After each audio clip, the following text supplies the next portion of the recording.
This is Arab Talk on KPOO 89.5 FM in San Francisco.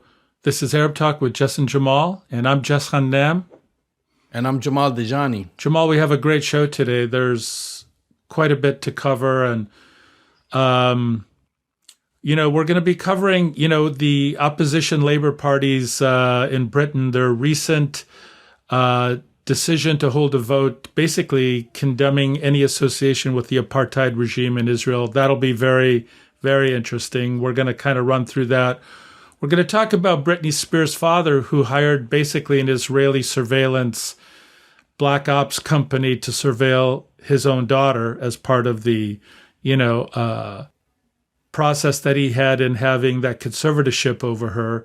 And then we're going to talk about a Capitol rioter, actually, who wanted to shoot Nancy Pelosi in the head. So lots of very interesting things. But before we get there, you did a really great interview with Sarah Leah Whitson, who used to be with Human Rights Watch, is with Dawn now, a new organization. And going to talk with Sarah Leah about the corrupt nature of the Biden agenda on foreign policy, the alleged kind of shift toward a more moral foreign policy completely flies in the face of what's been going on with the dirty dealings with the apartheid regime. And it was a very informative interview. We're happy to share the interview you did with her.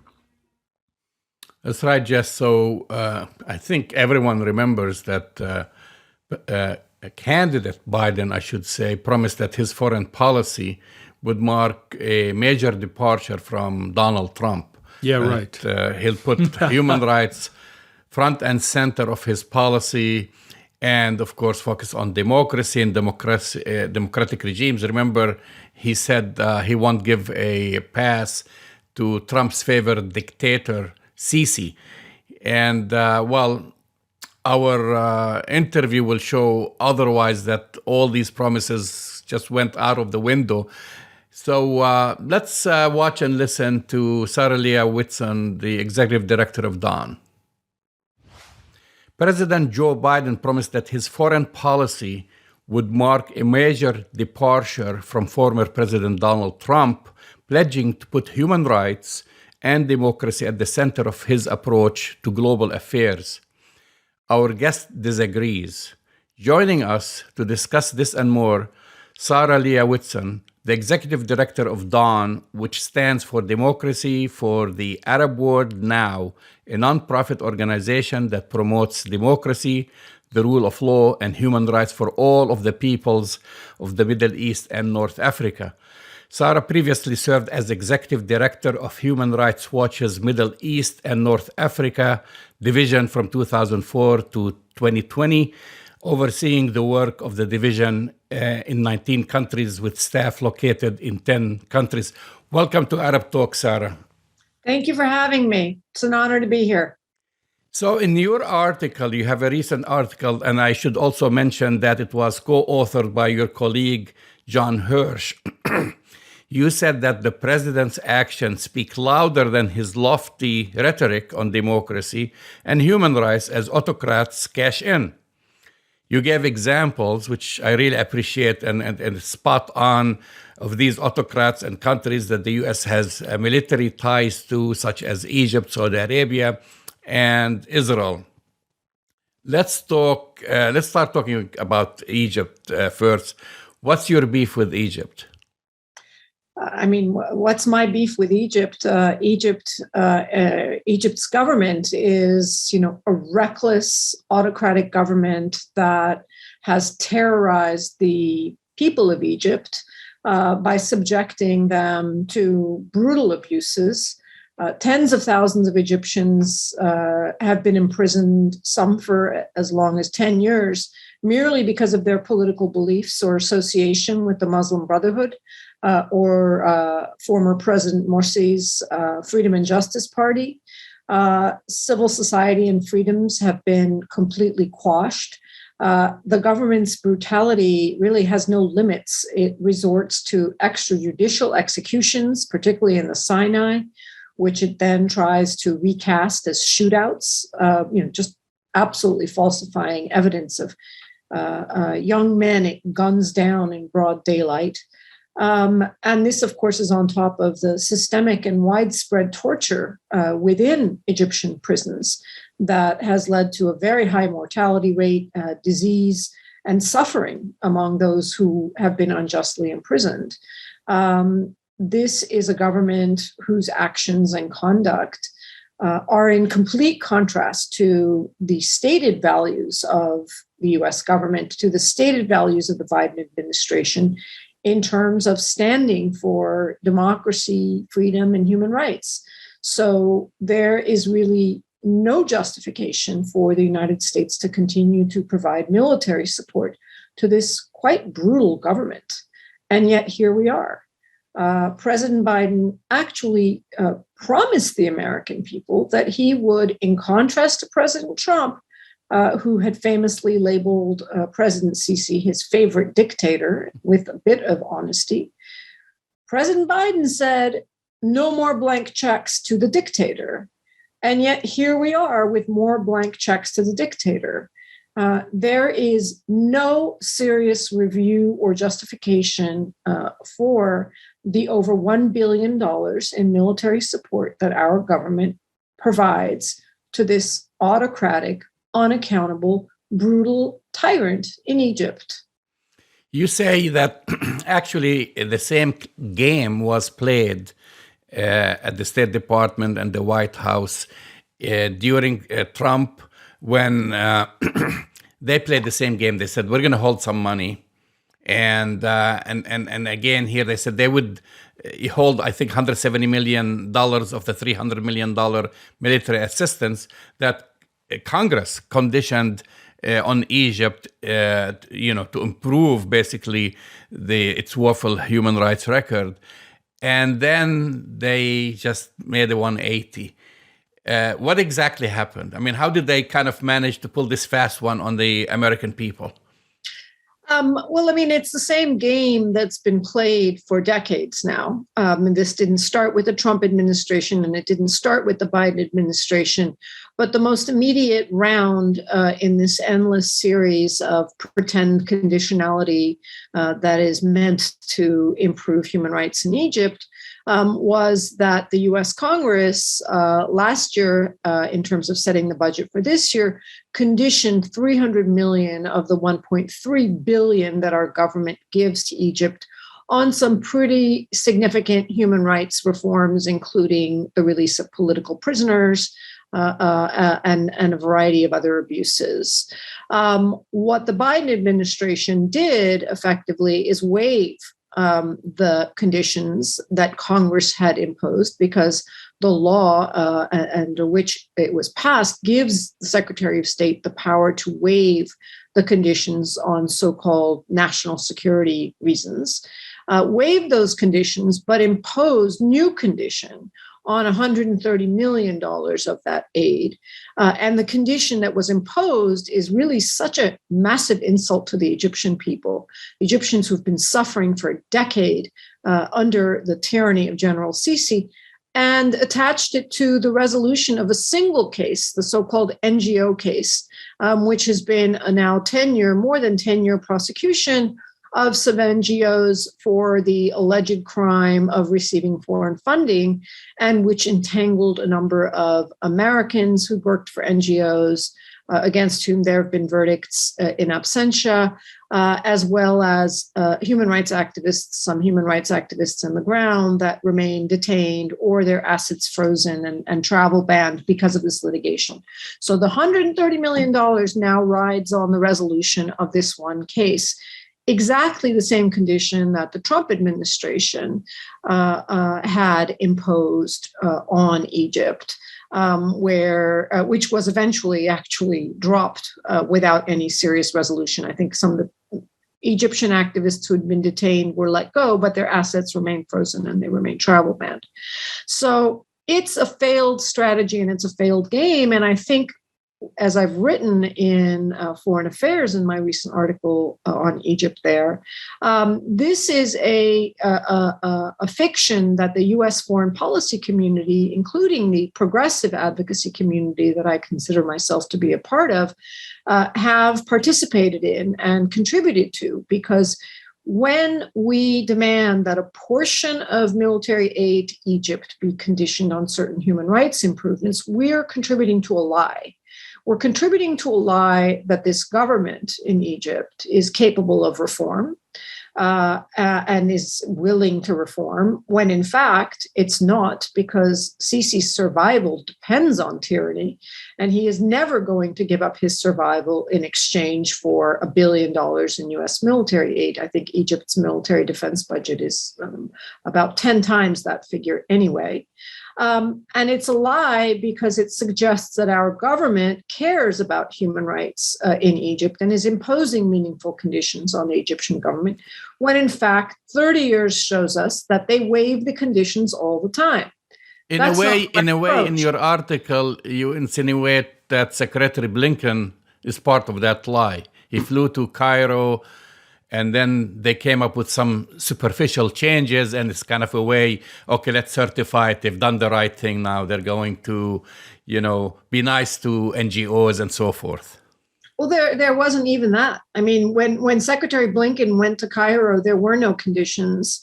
There were no preconditions. There were no post-conditions. Secretary Blinken's trip to Cairo was part of an orchestrated bit of political theater, so that Secretary Blinken could justify waiving the conditions on the military aid to Egypt by building Egypt up as supposedly playing this important role in securing a ceasefire with Hamas during Israel's most recent war in Gaza. It's an act of political theater because I don't believe that Egypt played any significant role in securing a ceasefire, other than holding, literally acting like the venue for a meeting that took place. And in fact, the United States had no interest and in fact blocked 4 ceasefire resolutions. So to all of a sudden pretend that Sisi played this important role in securing a ceasefire that America didn't even want, so that they can then turn around and justify lifting the restrictions because Egypt is so important to regional security, it's all political theater. And I found particularly horrifying that while Blinken was in Cairo, sitting across from General Sisi and indulging him and giving him this honorific, the State Department puts out this statement commemorating the slaughter in Tiananmen Square in China and bemoaning the cost paid by protesters there, while he's looking eyeball to eyeball with the man responsible for the massacre of over 1,000 Egyptian protesters. It's mind-boggling, this kind of disassembly of values and truth. And I don't believe that our government is factoring in that the American people and the people of the world, we're not stupid. We see this. We see their lies, and it's costing them their reputation and their credibility. They take us for idiots, except we see it, and we're calling them out. Well, sadly, I mean, the rest of the world sees the hypocrisy, and talking about another hypocrisy or an act of hypocrisy. As you know, an overwhelming bipartisan majority of the House voted last week to pass $1 billion in funding for Israel's Iron Dome missile defense system, days after progressives succeeded in getting the funds stripped from a temporary government funding bill. In April, your former organization, Human Rights Watch, released a 213-page report entitled Threshold Crossed, finding that Israeli authorities are committing the crimes against humanity of apartheid and persecution. Israel, you wrote, continues to be the biggest winner, and sources reported the Biden administration, backed by some of the usual suspects in Congress. When you wrote the article, you said it was trying to sneak an additional $1 billion, but we know it's a done deal now in military assistance. And this too follows, a a rash of gifts to Israel, not just the four, blocked ceasefire resolutions, the United Nations resolution during Israel's latest bombardment of Palestinian territory, but a $735 million arms sale. So what do you see in this? I think that where we fully expected the Biden administration to be as terrible as the prior administrations, not just the Trump administration, but the Obama administration and the Bush administration and the Clinton administration, is with respect to Israel. I think President Biden, even when he was a candidate, made very clear that he would continue to remain, in his words, an unconditional supporter of the government of Israel. And unconditional means what it says. No matter what Israel does, no matter what apartheid it imposes on the Palestinian people, no matter what war crimes it commits against Palestinian children in Gaza, he will support Israel. So he was honest in making that clear. And he has made that abundantly clear during the term of his administration. We saw that obviously very clearly during the war in Gaza, where, as I noted earlier, and I think you just referenced, the U.S. was the critical linchpin in blocking the UN Security Council from securing 4 ceasefire resolutions. So what a ceasefire resolution means is the UN Security Council tells the parties to stop fighting. Obviously, they're not always listened to, but it's a big deal. The United States would not even let the UN Security Council do this so that Israel could keep bombarding Gaza and doing that with new American weapons. So the message to the Palestinians is very clear. We are going to stop anyone who tries to stop Israel from killing you. And we're going to give them a fresh batch of weapons, 735 weapons in the midst of the May bombardment, to keep bombarding homes, media buildings, farms throughout Gaza. This, of course, was preceded by Biden's his administration's very clear statement that they would not rescind the Trump administration's recognition of the Golan Heights as Israeli territory. So formally recognizing their illegal annexation. So when Russia annexes a piece of the Ukraine, Crimea, the United States cries about it being a violation of international law. But when Israel illegally annexes a piece of territory that actually belongs to Syria, the United States says, great, congratulations, we recognize it. And the Biden administration says, great, congratulations, we recognize it. And again, the cost of this is very clear. This is why Russia thinks it can annex Crimea without anybody stopping it. When the United States says, we're going to do whatever we want, and we're going to make sure Israel can do whatever we want, regardless what international law says, guess what? Russia says, we too. Don't go preaching international law to us if you're not willing to respect, and in fact, you're going to stop international law from coming into action. So at least I can say that the Biden administration, or President Biden, has been consistent in that unwavering, unconditional support to Israel. Now, that $1 billion is going to the Senate this week, that request for an additional $1 billion of assistance, which they're, again, pretending has to do with Israel's defense and the Iron Dome, which you can read about and find out why that's actually not true. Senator Sanders is going to try to block it, and he is going to try to have a debate on this. And he is going to try to put an alternative resolution that says $1 billion should go to the reconstruction of Gaza. It's obviously likely going to fail. The Senate are no more weak in their unconditional support to Israel than is the House of Representatives. But it will be the first time, I hope, that there's an actual debate about U.S. military assistance to Israel. When Senator Biden tried to do this over the $735 million in the midst of the Gaza war, the Biden administration literally played a bag of dirty tricks to block that debate from happening in the Senate floor. It's the first time in U.S. history where a senator had put forward a motion for disapproval against a proposed arms sale to Israel. You're talking about Senator Sanders. That's right, Bernie Sanders. Yes.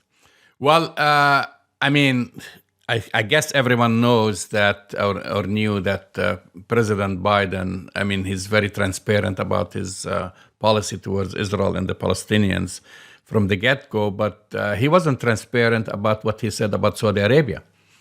So 2 days after, the whole issue with Egypt, the State Department gave Saudi Crown Prince Mohammed bin Salman another pat on the back, that what you wrote, announcing a possible $500 million in defensive military equipment sales to Saudi Arabia, basically military aid that will be used against Yemen and bombing Yemen as it has been happening for the past several years.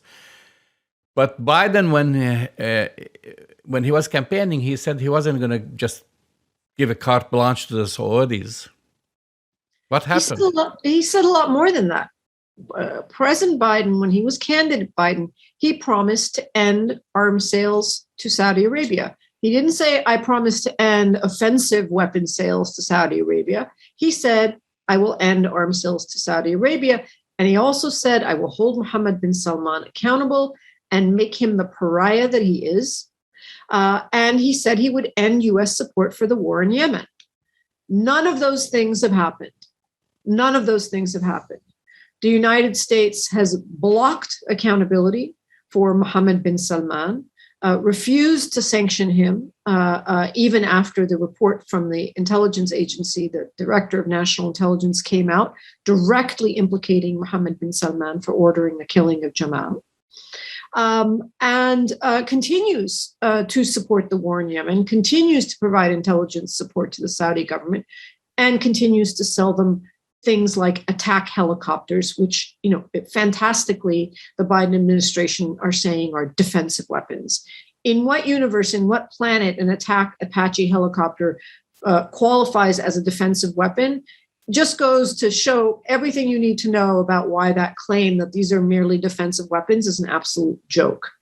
And now, to add insult to injury, to really just rub salt in our wounds, Jake Sullivan is meeting with Mohammed bin Salman and in Saudi Arabia now on the eve of the anniversary of Jamal Khashoggi's murder. He is sitting, shaking hands, and being all chummy with the murderer.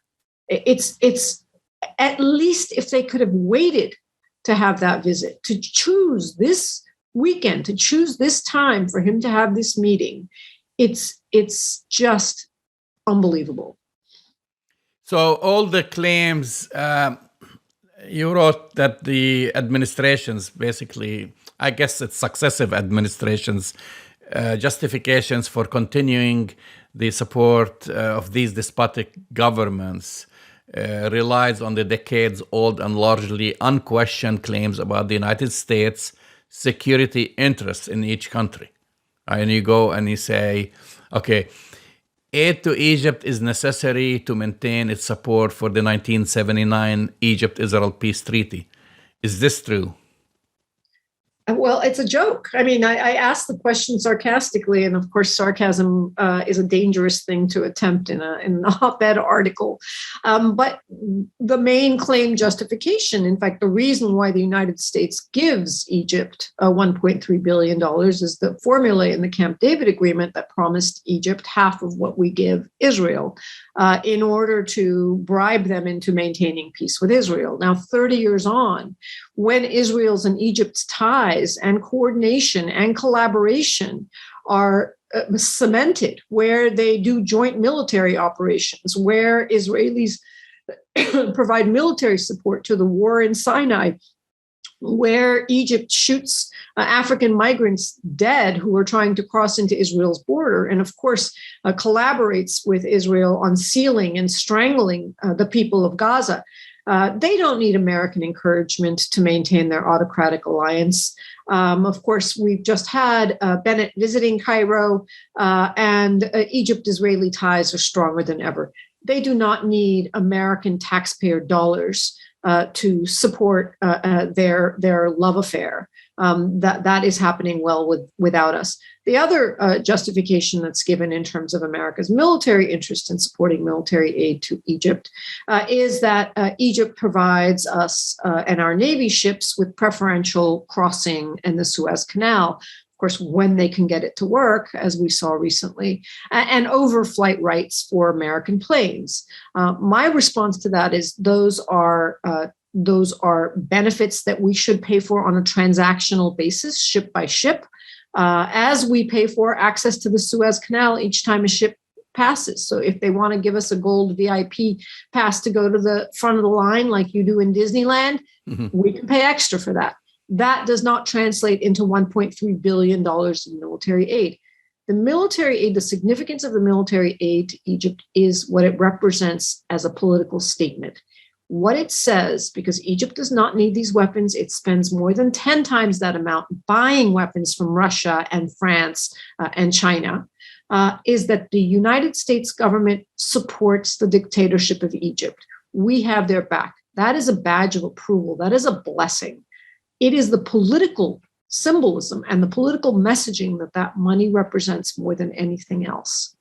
You also, of course, question the U.S. aid to Israel, and you say it's a nuclear superpower. Israel has a defense budget of under $18 billion for 2022, and then you say, but needs U.S. military aid for its security. I mean, does it need U.S. military aid for its security with a country with supposedly more than 200 nuclear warheads in the Middle East? Well, no, I mean, obviously it doesn't. It's a wealthy country. It has a pretty healthy per capita income. It could afford to buy its own weapons, as it proves every year with, as you noted, a defense budget 20 times greater than what the United States provides. Well, maybe 15 times greater than what the U.S. Provides. A technological innovator that actually now produces and sells weapons of its own around the world. The U.S. military support, again, is tied to the political process, is tied to making sure that the United States politically supports Israel as it did, as it served Israel's interests by stopping 4 ceasefire resolutions in the UN Security Council. Certainly, the United States has never even claimed that it has a security interest in providing military support to Israel. In Egypt, they say, it's for our own military security interests. They don't even make that claim for Israel.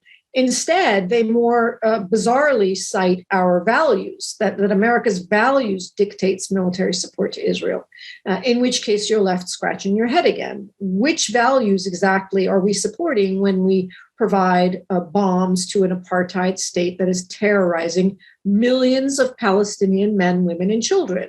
Those are not my values. I'm an American, and those are not my values. And this is what I mean about no serious review or discussion about why we even give 1 cent of the hard-earned money of American people to supporting the governments of Egypt and Israel.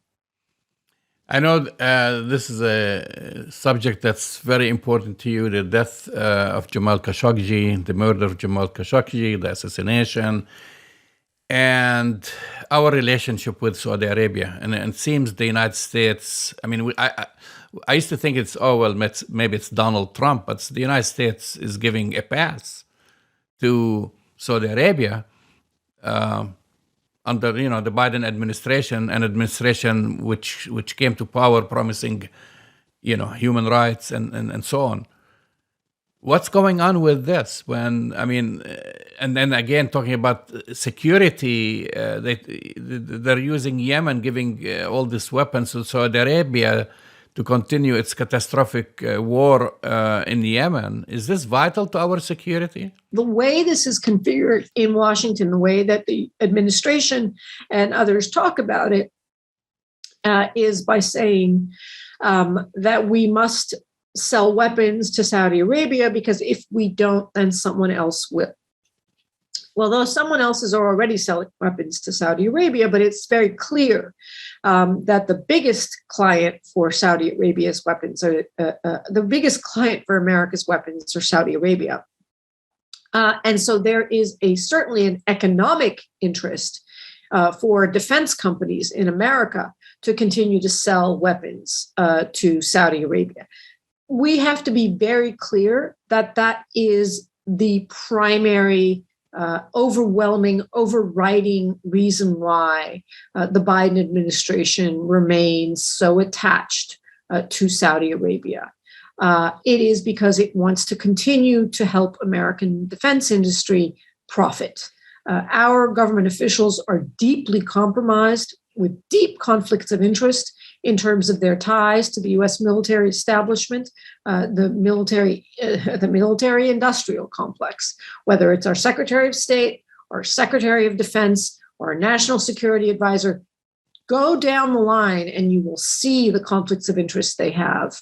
And I think we have to be very clear that that is the principal reason why the United States under the Biden administration has continued to try so hard to not offend Mohammed bin Salman and the Saudi leadership, to preserve those arms sales. Everything else is secondary. Their notion that the American relationship with Saudi Arabia would come to a grinding halt if we didn't support the war in Yemen is again simply not true. If France or Russia want to help Saudi Arabia bombard Yemen, then by all means let them make the same mistake the U.S. Has made. I really don't think that would happen. But I also think it's not true that the United States' relationship with Saudi Arabia would suddenly end if the United States was not supporting Saudi Arabia in the war in Yemen and selling them these billions and billions of dollars of weapons. We can and should normalize our relationship with Saudi Arabia, normal diplomatic relationship, a normal cultural, economic, educational relationship. The piece we need to take out of it is the piece that harms the people of the region, and that is primarily the transfer of weapons that are used to murder, slaughter, maim, cripple, not just the children of Yemen, but children across the Arab world. The United States government's addiction to military sales, arms sales, to secure its political power and position in the Middle East is a dead-end, dangerous, and harmful strategy. Sarah Leah Whitson, thank you for coming on Arab Talk. Thank you for having me. Well, that's the voice and the face of Sarah Leah Whitson, Executive Director of Dawn, formerly with Human Rights Watch. Jamal, I mean, she puts it very succinctly, the hypocrisy of the Biden foreign agenda. I mean, we know about all the disasters in Afghanistan, of course, but Biden and his foreign policy with Antony Blinken are cozying up with many of the same dictators, certainly with the apartheid regime of Israel. And is it really that different? I think after this interview, we would have to say, how is it really that different from the Trump agenda? It's not. And that's why pretty much the title of the article and the discussion is Biden's foreign policy is business as usual. So nothing has changed. Same dictators, all that talk and promises about bringing justice to Jamal Khashoggi, just to give an example, Exactly. Saudi Arabia. Exactly. No one talks about it now. Sadly, even the media, and this is actually an important week to remember Jamal Khashoggi, by the way. And the Biden administration hasn't taken any extra steps to censor Saudi Arabia, reduce our military cooperation with the Saudis. In fact, Congress and the administration has recently approved a sale, basically, that's just going to add more weapons to the arsenal of Saudi Arabia. To do what, Jess? Well, to bomb Yemen. Bomb right? Yemen. Exactly. And so we base all these things on strategic interest. Like how is Saudi Arabia going to help the United States' strategic interests? But it's not clear that it is, Jamal. That's what we've been trying to say here for many years, the old strategic interests would align the United States with Saudi Arabia, with the UAE, with the apartheid regime in Israel. And these strategic interests, Jamal, have failed the United States time and time again. Then you add Biden, who comes in and ran against Trump, saying, well, no, my foreign policy is going to be based on human rights and morality. And we find his approach to human rights and foreign policy is, I would say in some ways for me, more bogus than Trump, because at least Trump put the cards on the table. He said he likes dictators. He cozied up with dictators. He cozied up with MBS. He cozied up with Sisi. He cozied up with Putin. So at least what Trump said is what you got. Biden, on the other hand, Trump not only like dictators, just I should add, but he loved their money. Remember, he squeezed billions out of the Saudis and the sheikhs in the Gulf. That's right. When basically his only trip there, he came back with money. Lots of money. Lots of money. So I can't say I'm actually even more disheartened, disenchanted, really irritated with the so-called Biden agenda, because we know that nothing has changed in Yemen. Nothing has changed in Palestine. Maybe it's gotten worse.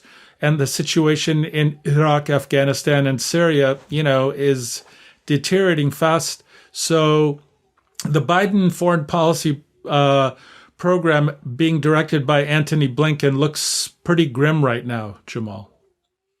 Yeah, and then, of course, last week we spoke about the extra $1 billion that Israel received. And again, total oblivion to Israel's human rights record and its apartheid practices. Yet they receive more money, more weapons. We talked about Egypt many times and its record on human rights. And then the game they played in front of the State Department, Congress, we're going to withhold some of that money. They played that game. And it was meaningless because they didn't. They've done that also during the Trump administration. Right. And so these countries, at least let's say in the case of Israel and Egypt, they look at the United States as this one big cash cow that they can milk at any time, and it doesn't matter what they do. And I think it was very important that Leah Whitson mentioned, and she gave an example about Russia and Crimea. Right. And she said, well, maybe people here don't care, but then when we try to lecture Russia about Crimea, well, what do you think the Russians do? They said, continue, you shouldn't lecture us, given what you do. Don't lecture us. We can do whatever we want to do because we know that the United States basically has a policy that's a hypocritical policy, basically. And if you let Israel get away, let's say, with invading and then annexing the Golan Heights, why can't we do that? But listen, with Crimea? They're absolutely right. And maybe that's a good transition point for us, Jamal, because we discussed this last week, because in thinking about the opposition to the immoral apartheid regime of that Israel, has and is, what is our opposition here in the United States? We have the progressive elements of the Democratic Party. You have the Squad, but it's still, they're not able to really marshal much of a response. Yet in the UK, in Britain, for example, their Labour Party, which is huge, it's a big, it's a very large party, actually is trying to take some action against the apartheid regime in trying to pass resolutions in terms of calling out the immorality of the Israeli, kind of occupation of Palestine. So perhaps we could take some lessons from our former colonial lords, Jamal, in the UK. I would say it's a little better, because here is the caveat. So we started by saying, yes, Britain's main opposition party, the Labour Party, passed a motion calling for sanctions against Israel for practicing apartheid against Palestinians. This was adopted at its annual conference in Brighton on Monday. The motion also called just on the center-left Labour to cease the UK-Israeli arms trade. And by the way, there is a parallel demonstrator that has been going on for months at an Israeli factory in England, Right. basically a weapon factory. And they said they should stop because these kind of trades violate Palestinian rights and because of also the illegal colonial settlements. So just take some of the language of that conference. They said the conference condemns the ongoing Nakba in Palestine, Israel's militarized violence attacking the Al-Aqsa Mosque, the forced displacement from Sheikh Jarrah, and the deadly assault on Gaza. That's part of it. So what I'm saying, The language is impressive. The language is impressive. It has passed. It's basically has not been adopted by the leadership. So that's why I said, wait a minute a little bit.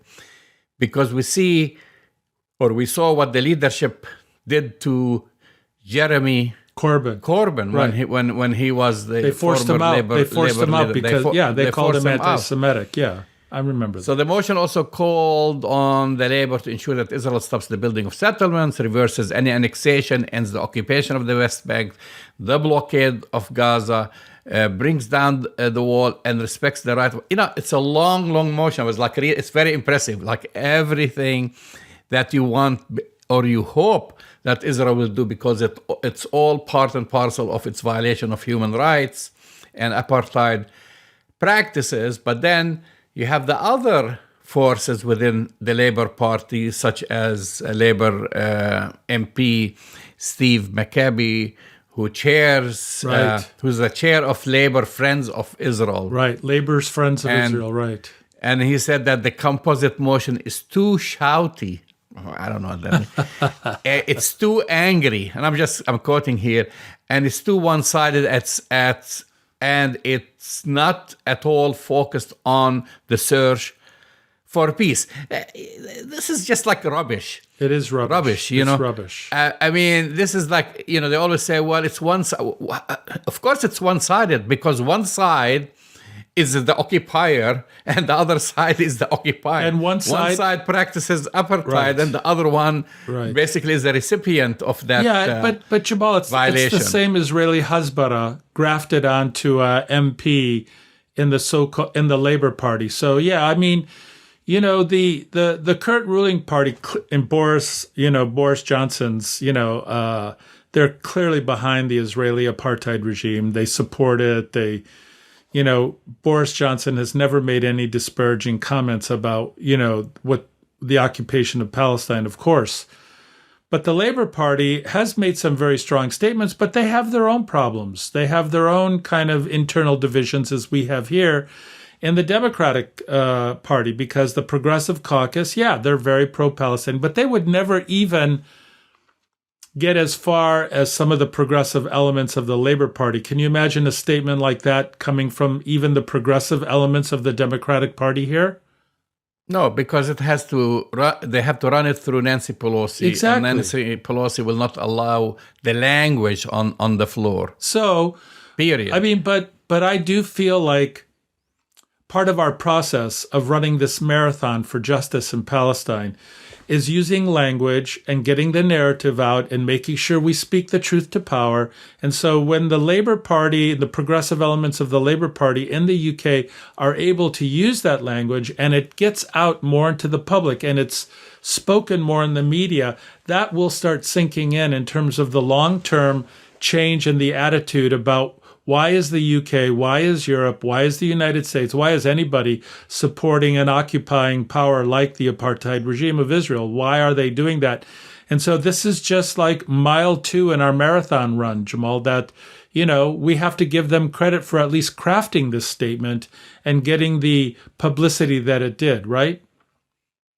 Absolutely right. And I should mention that the UK Palestine Solidarity Campaign, it falls under this praised this is what they said, this is a historic motion on Palestine which passed at the Labour Party conference in 2021, acknowledging that Israel is practicing apartheid and calling for strong sanctions. So the great. other side of the aisle, they see it that's actually it's a historic motion that was put there. And we should say again and repeat this for the millionth time that earlier this year, Human Rights Watch and the Israeli B'Tselem published reports that said Israel was practicing apartheid as defined by the United Nations. As defined. I mean, they looked at what defines apartheid. They did their work, the study, the language, the practices, etc. Right. And then you have Human Rights Watch and you have the Israeli Human Rights Organization. And then when someone at the U.S. Congress, like Rashida Tlaib, condemns apartheid, you have people like, I think Congressman, we mentioned that Deutsch. Schultz. No, Deutsch. Deutsch, saying, how dare she say that Israel is an apartheid? It's the democracy, the only democracy in the Middle East, or I don't know what, I'm just paraphrasing, or it is the greatest democracy in the Middle East. I mean, what do they do? Do you think they just bury their heads in the sand? Yeah, of course. This is just denial? Yeah, of course. Part of it is denial, and part of it is that Congressman Deutsch is a puppet and a tool and a mouthpiece for the Israeli Hasbara machine. Why not speak on what's best for the United States, really? Let's just call it what it is. Is it in the best interest? I say no. And one last thing on this topic, they always, whenever they talk about this, like about when they were talking to about Israel defending itself and needing the $1 billion for this Iron Dome, so-called, yeah, exactly.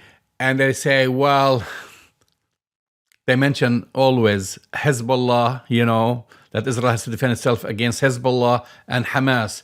Just a small note, Israel was occupying Palestine, Syrian land, Lebanese land, long before Hamas and Hezbollah 100% ever existed. 100% ever Jamal. existed. 100% correct, Jamal.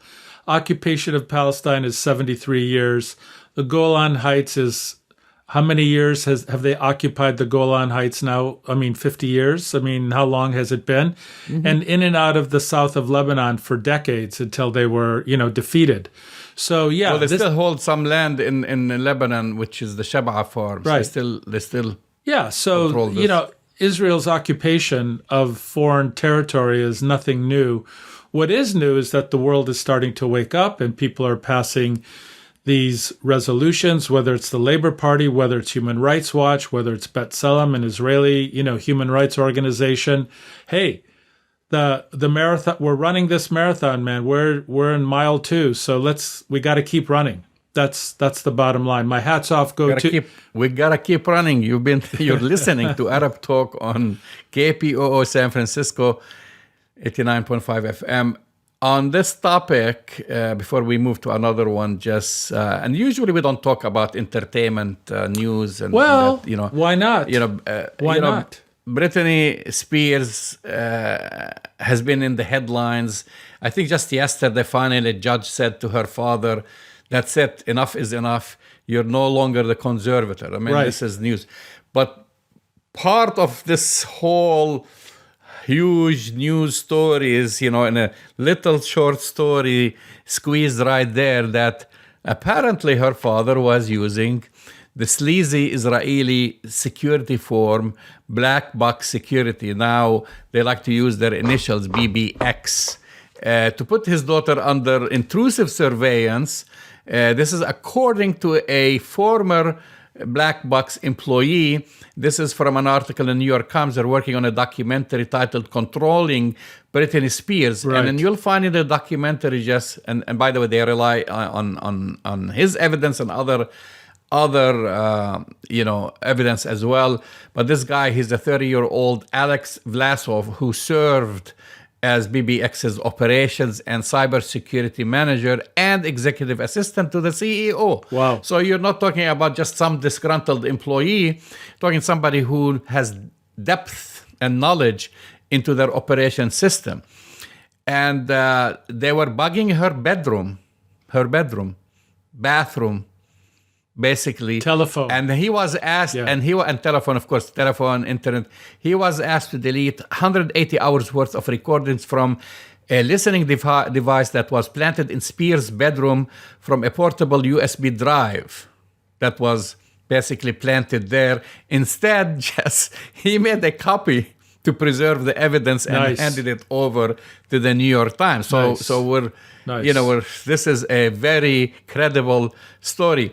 Well, just a reminder to everyone, black box also was used by rapist Harvey Weinstein. That's right. To go after intimidate the ladies who were basically accusing him of rape That's right. and harassment, sexual That's right. harassment, etc. So this is why I call it a sleazy operation, because apparently Harvey Weinstein and God knows who else uses it in Los Angeles, Hollywood, New York to spy on American citizens. And by the way, one of the things that is, everything is wrong about this. That Britney Spears' father would surveil his own daughter is bad enough. Would put the surveillance in her bedroom, in her bathroom, everywhere is unconscionable. It goes even further, Jamal. They surveilled and were able to capture confidential attorney-client conversations that Britney Spears was having with her lawyer. And that just, takes it to a whole nother level, that they were spying and getting information on the way Britney Spears and her lawyer were kind of negotiating and discussing ways in which she could extricate herself from this conservatorship. So, the Israelis never miss an opportunity to, well, let's just say it, occupy and control not just countries and foreign land, but individuals' own personal rights, Jamal. They're an equal opportunity occupier, whether it's land or people's personal lives. And listen, it goes all the way. What can I say? Well, we're going to end the show on a last story. I'm going to ask you a question, Jess. And if you or I walked in Capitol, basically, building, and said that, and this is, please, I don't want anybody to misconstrue this. Because you're quoting somebody. This is a hypothetical question. And one of us said that we're going to shoot Nancy Pelosi in the friggin' brain, and I'm quoting. And do you think a judge will give you a misdemeanor for that? Well, I could tell you and I would be sitting in solitary confinement in Guantanamo Bay right now if either one of us would go to the Capitol probably right now, let alone make a threat of grave bodily injury. Most people who make threats of grave bodily injury not only get arrested, but there are special laws that govern, elected officials. And to get a misdemeanor instead of like severe long-term felonious jail time is unbelievable to me. It's really kind of shocking. So this Dan Bancroft, she nearly 8 months after she was arrested on January 29th, and this is when she was basically given that plea deal, which is a misdemeanor. Authorities said that she was wearing a red "Make America Great Again" ski cap style hat, and she went with this other woman, Santos Smith, and also was wearing a "Make America Great Again" baseball hat when they entered the Capitol, along with other protesters. And they were bragging, they were filming themselves. I always say these people are not the brightest, bunch in the room. So they have all the evidence. So Bancroft, who was filming, said in the video, this is, we broke into the Capitol, we got inside, we did our part, we were looking for Nancy to shoot her in the friggin' brain, but we didn't find her. Unbelievable. This is in the criminal complaint that was released just yesterday. That she made this. I can't believe that Nancy Pelosi and the entire Congress isn't in arms. They were charged. She was charged with the misdemeanor, including for entering a restricted building or grounds Disorderly conduct. Disorderly conduct, that's someone who's drunk and walks into a mall, you charge them with disorderly Right. conduct. So I think Not for someone who's making threats of grave bodily kill injury. Yeah. Well, I think the Speaker of Congress, of the House, the Speaker of the House, the third most powerful person in the United States. well, arguably even in the world, you might say. Yeah. So part of what's happening is that these people are cutting plea deals, the 1-6 group that have done these things. And in order to get a plea like that, Jamal, what I've heard is that you have to have substantial information that will help send other people to jail. So the idea is that she is giving the FBI and the Justice Department additional information so that they can so-called bring to justice, if they can, people who did worse things. I don't know what's worse than making a threat like that, but this is going to play out. The Congress is starting to subpoena people. They're going to do interviews. This attempted coup d'etat on January 6th, this investigation's going full steam ahead. Well, kidding aside, as we started the show, if she was Muslim, what would have happened? If she was a woman of color, what would happen? If she was anything other than a white chick, what would happen if she did this? I mean, people of color and Muslims are not going to get a plea deal, no matter what they do. So, yeah, this is the asymmetry of justice in this country. Once again, even under the Biden administration, rearing its ugly head. You've been listening to Arab Talk on KPO San Francisco 89.5 FM. Go to our website, arabtalkradio.com. You'll find all our shows there, and we will talk to you next week. See you next week.